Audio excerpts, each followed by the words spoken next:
Hello, in this video I will show you how to wipe cache on Samsung Galaxy A05S. So you have to start with powering off your device.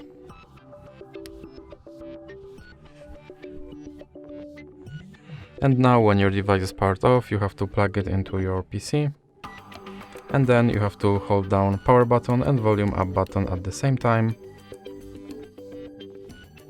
And after a while, a recovery mode should pop up on your screen.